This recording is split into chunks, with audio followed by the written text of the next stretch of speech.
A focus on modern management. Coaches, not bosses. Group 4. Alejandra Dominguez, Lauren Kaler, Bianca Noria, Dominique Perez, and Adrian Sandoval. Purpose.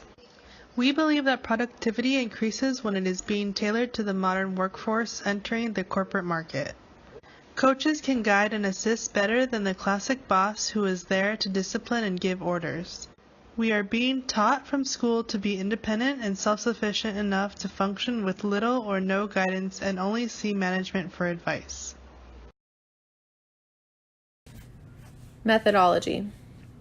The intended purpose of our research is to convey a message to managers that are trying to grow and modernize their company. We will prove our position, showing that a leadership role as opposed to a strict manager role has a much more positive effect on the output of work that is being produced by employees.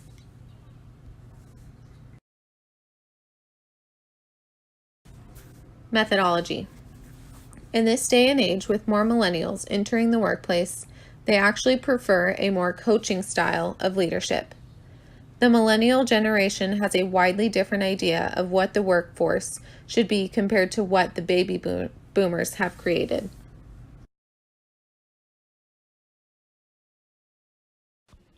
In order to decide which technique is better, either the bossing or the coaching, we decided to review some literature. The first article that I chose to review was Why Millennials Need Coaches, Not Bosses. In this article, it is described how the job market is getting taken over by the millennials. With this new generation taking over, it is shown that they prefer the coaching method. The younger generation feels as if they are getting trained for improvement and not being scolded or criticized. With this style, they feel that it provides a space where feedback is given as well as encouragement. The importance of the feedback that is given, it helps with the engagement within the company and it helps with the recognition of its employees. The next piece of literature I chose to review is a book called The Future of Management. In the book, it explains how innovation will soon become a necessity rather than a choice. It explains how the lack of change in the way management performs is not productive for the company or their employees. The need for new techniques are needed in order to create an engaging work environment and for employees to want to give their best. However, with the lack of discretion and obedience, there is a huge problem to shift out of that traditional way. The best approach to keep a changing environment is to keep up with the trends and to identify with the employees to show that they have some sort of empowerment within the company and make them feel important. The Death of Modern Management, How to Lead the New World Disorder is another literature I chose to review. In this book, there is a new form of management approach and it shows how the leadership role should be looked at. It is more efficient to have the employees cooperate with one another and provide suggestions instead of the usual control and command done by one individual. It is now encouraged to share ideas, and instead of following rules, the employees can actually have a chance to help make them. It is a great opportunity to let the managers be the ones on the other side. The employees can assist the manager in teaching by showing them new ways of getting tasks done. It can also open up a new door in where the ones being commanded at all times get the opportunity to teach new hires and help the company grow within a new, more innovative system of management. The last piece of literature I chose to review is an article called 7 Leadership Skills That Most Managers Lack. In this article, the lack of communication is one of the biggest problems for managers. With the new generation, it seems as though they want to be a part of the project or have some sort of input on the issue. They want to feel as they are respected. A good manager knows how to see others' perspectives. However, many lack the ability to take others' opinions into consideration and rather not deal with the problems that come with that. In order to be able to manage a team, you must be able to be a critical thinker. This helps look at situations from all angles and not get caught up in a tunnel vision. The coaching technique allows a manager to empathize and listen. Many strong managers prefer this over bossing because it allows their company to keep up with the trends and stay relevant in the changing environment. 3 reasons you should be a coach, not a boss. 1. Employees will have more engagement at work. 2. There will be higher employee confidence. And 3. You will have better prepared workers. Organizations with strong coaching cultures have 8% more highly engaged employees than those with weaker coaching cultures. What is coaching? Coaching creates a genuinely motivating climate for performance. It improves the match between an employee's actual and expected performance and also increases the probability of an employee's success by providing timely feedback, recognition, clarity, and support. Why bosses should coach millennials instead of managing them. Working as a team and coaching millennials can help young workers develop their professional skills. Bosses need to be more open about hearing employees' ideas instead of just their own and incorporate them. Set expectations about stepping up to the plate. Millennials want coaches, not bosses. Millennials do not work as well with stale and stuffy work culture. Coaching millennials versus bossing them helps them understand why we're doing certain things and why it's important. They want to change the world. They want to do things that will make the world better, and they want to feel like their work is important. You can't be a great manager if you're not a good coach. Using the coaching style could make for a more effective manager. The 5 important steps for coaching is listen deeply, ask and don't tell, create and sustain a developmental alliance, focus on moving forward positively, and build accountability. The Millennials, a new generation of employees, a new set of engagement policies. Baby boomers are currently the largest generation in the workforce, but not for long. Millennials are the new generation that are entering and taking over the workplace. They are well educated, technology literate, and are able to multitask with energy to spare. Millennials rely on technology to get the job done and prefer to work in teams. Management and CEOs need to understand the differences between baby boomers and millennials and how their approaches need to be different. In order to engage millennials, researchers and experts agree that the two generations require different approaches. Millennials like transparency, growth, and recognition. Millennials like to receive recognition for their hard work and want that validation. It is a great motivational tool that a manager can use to really unleash their potential. They also want transparency throughout the company. They want to feel as if they are a part of something bigger and want to know how their efforts are contributing. Millennials have a reputation of not staying at one job for too long, but that can change if managers help them grow and develop, something that millennials strive for. Leading millennials versus managing them. Why the difference matters. We know there are differences between generations, and we are now to understand why those differences matter. For managers to retain their younger employees and maximize their efficiency, they must understand what approaches work best. Millennials rely heavily on technology and are moving towards a paperless world. They are also very goal-oriented and have ambitions beyond a single long-term career.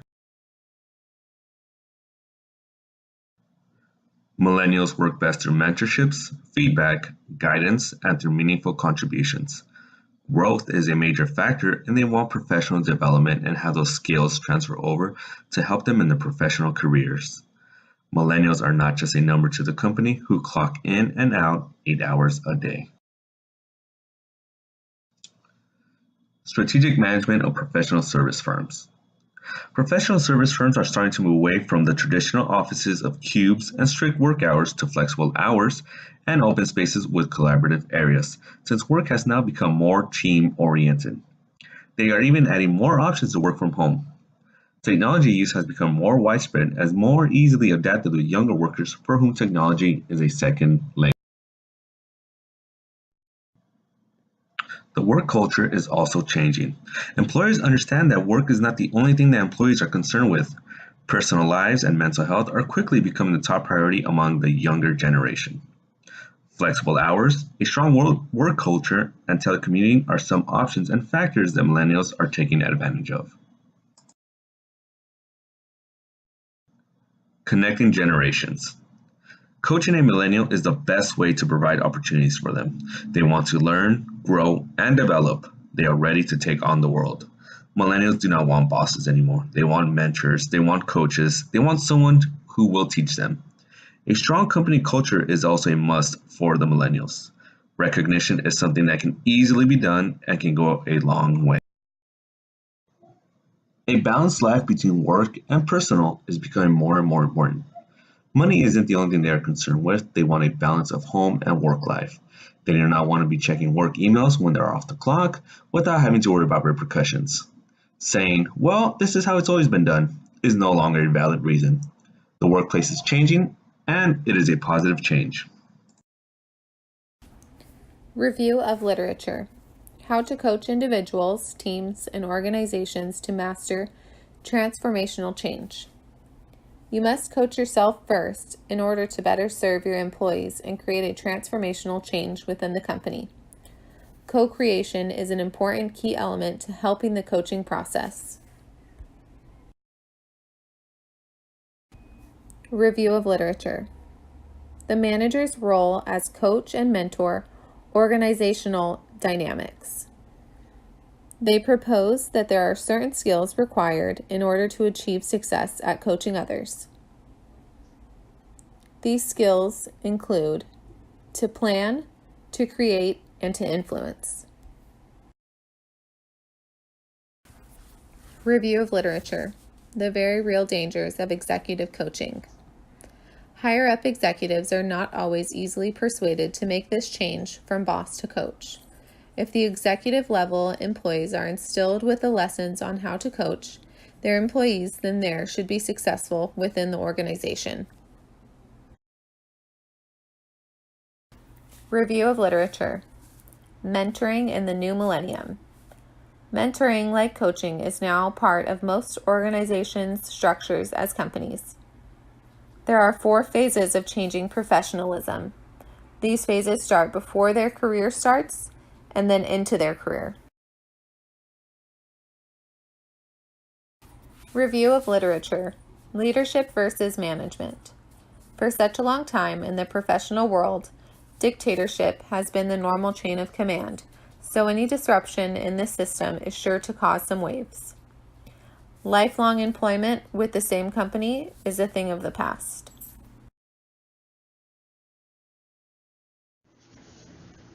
The Kosher M article was written in 2013. This is basically a study performed in which they found that managers who were more efficient-oriented and who expected personal recognition were very autocratic in their approach of managing. They expect to deal with consequences themselves alone, therefore will try to control others and disregard team input. Elected managers tend to practice democratic-style management more than exogenously assigned managers. Situational management is also a concept that alternates between styles based on task at hand.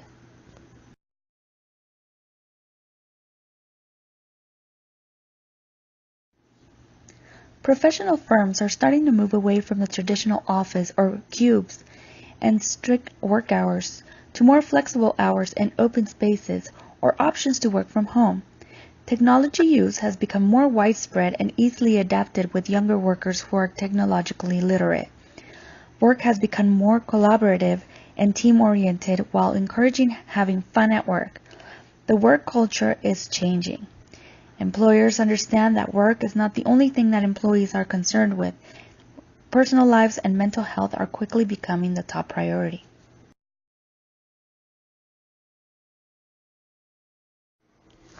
Currently, sales managers must apply less of an administrative position with sales associates and more of a team approach. They must strive to self-actualization and professionalism and develop an operational plan to enable sales personnel to gain product knowledge and selling skills, also to develop techniques for dealing with stress, hostility, and lack of confidence. They should be considered more like teachers of valuable skills. Ongoing training programs are becoming more available.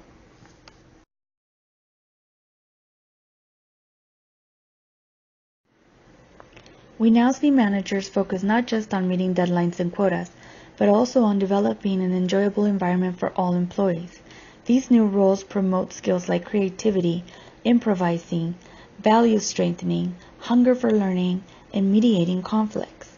Coaching a millennial is the best way to provide opportunities for them. They want to learn, grow, and develop. They are ready to take on the world.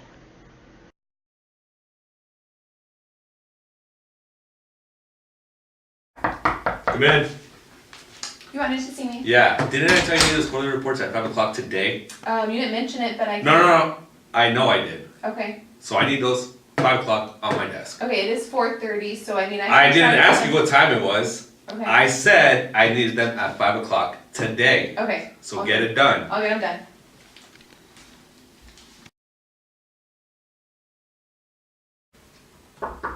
Come in, please. Hey guys, how are you guys doing today? Hi, Good, how are you? All right, good to hear. How's everybody's workload? Not too bad. Yeah, that's okay. Great. Listen, we have this really huge challenge coming up, and we need to get it done as quick as possible. If we all work together, we can get it done on time and get out of here. Okay. So, do you mind pulling up the data, and would you mind pulling up the reports? That way, we'll get it all together and get out of here, get it done. Yeah, no problem. Sounds good. Perfect. Thank you guys. Really appreciate your work. All right. Thank Let's you. do it.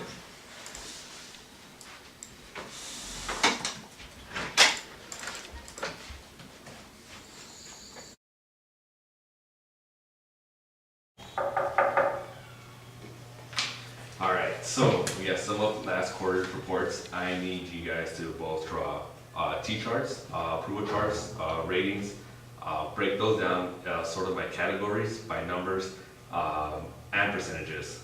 You guys got that? Awesome, yeah, you got it. But how many categories did you need? The normal amount. Just break it down, get it done. Where do I get the information for the previous year's? That's your job. I Figure it out, Google it, I don't care. Do it.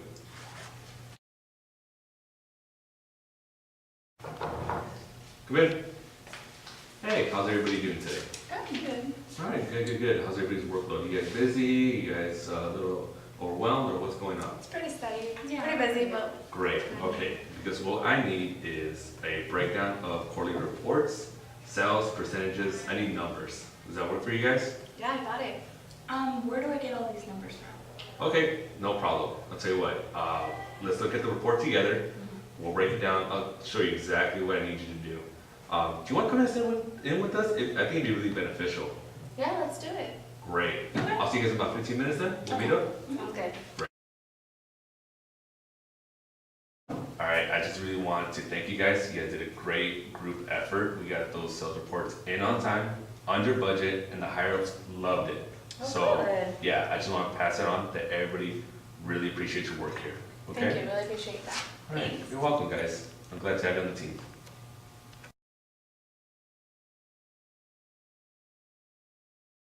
While conducting our survey, we found out that 76 people preferred coaching over bossing. We also discovered that 68 people preferred validation over no validation. 80% of the people we interviewed also said they were more comfortable with their boss, while 20% said they feared their boss.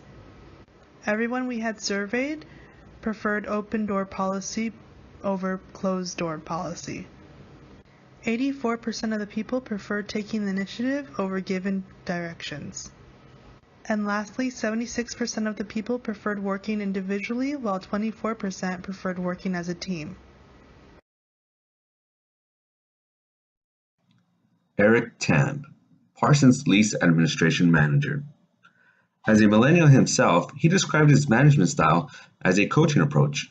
He tends to be more hands-off, but still likes to know what's going on without having to micromanage. Over his career, he went from managing over 50 employees to currently 5. He prefers the smaller groups since he can more easily address issues and teach the proper way. He personally manages the way he would like to be treated.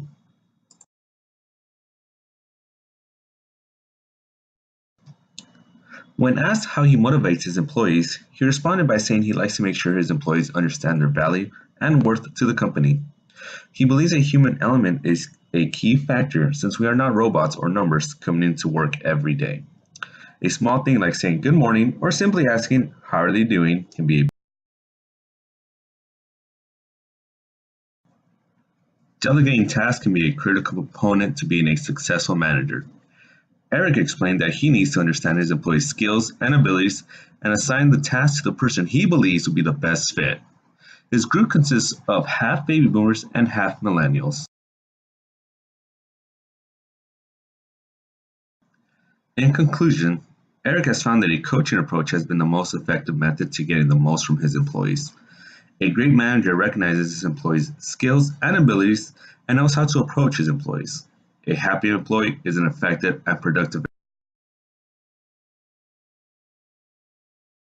For my interview, I interviewed my manager, Eric Anderson. He has been the department manager for Buffalo Wild Wings for 10 years now. He said that he prefers the coaching versus bossing approach. He manages big groups at one time, so he said that makes it easier for him because he feels closer to his team members once he is a coach instead of just being viewed as a boss. He says he deals with poor behavior habits by having a one-on-one conversation with the employee, seeing what the problem is, and finding ways to fix it.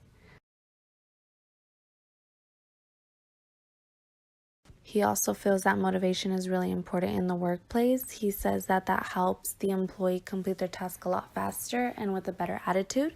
He always feels that open door policy is the best because that makes his team members feel comfortable and know that they can come to him with any problems. He coaches employees with the task he gives them, so he does the task, then has them do it. And if they have any questions, he goes over it again, and he feels that is a technique that really works. He said that the biggest problem in his company is the lack of communication. It makes it harder for team members to do the job right, so he tries to coach them into being better team members and show teamwork.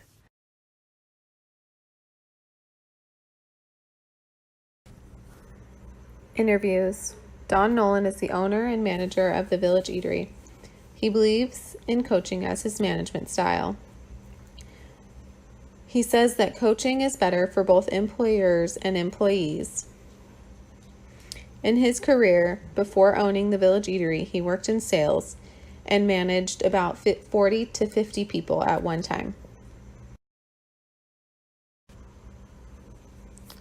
Don Nolan deals with poor behavior by letting employees do their own thing until it is time to step in and get involved. He prefers not to micromanage.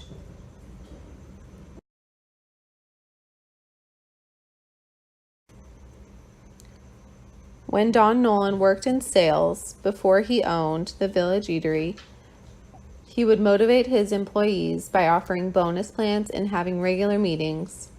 In those meetings, they would talk about their progress towards meeting their sales goals.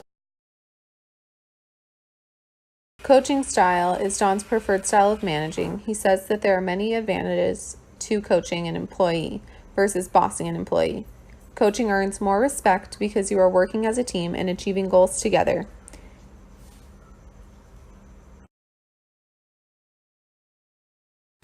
Don's employees tend to confide in him because of his laid-back coaching styles. All employees, including myself, feel comfortable talking to Don when needed. He does not tell his employees what to do. Instead, he prefers to work with his employees to accomplish the job at hand. He has an open door policy and makes himself readily available to answer any questions or concerns that anyone may have. He did not face many struggles while working in sales. Instead, he said most problems had to do with the company itself instead of the employees. April Vasquez is a manager at Target. At once, she has managed 98 team members. To motivate those team members, she recognizes them with food or handwritten thank you cards. She's a big believer in working side by side with her team members, talking to them, and overall thanking them for what they do. April prefers coaching over bossing. She also said that Target trained her to be a coach and not a boss. When dealing with poor behavior, she likes to have a conversation with the employee first. If there's no improvement, then she holds a documented coaching conversation.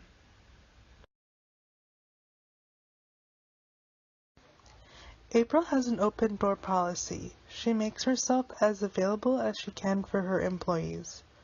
She likes to delegate tasks, but she also tries to help out wherever she can, whenever she can.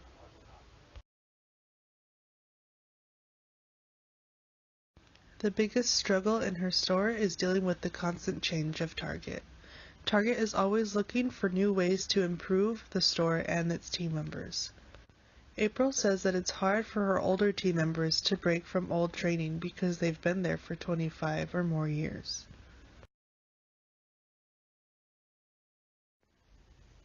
Christina Cepeda is the branch manager at Superior Wheels and Motorsports in Ontario. She currently manages 2 locations with over 25 employees. The coaching method works for her due to the industry requirements. A lot of these employees are considered artisans of trade and perform better when freedom is allowed.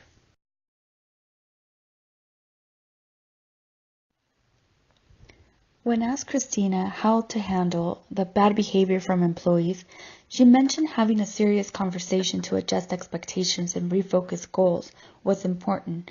Also trying to understand where this behavior came from. This allows for adjustments in personality differences. Ms. Cepeda also mentioned that motivating her employees was as easy as personally recognizing and thanking them for their hard work and effort. Financial rewards are very commonly used. And also food. Everybody works better when they're fed.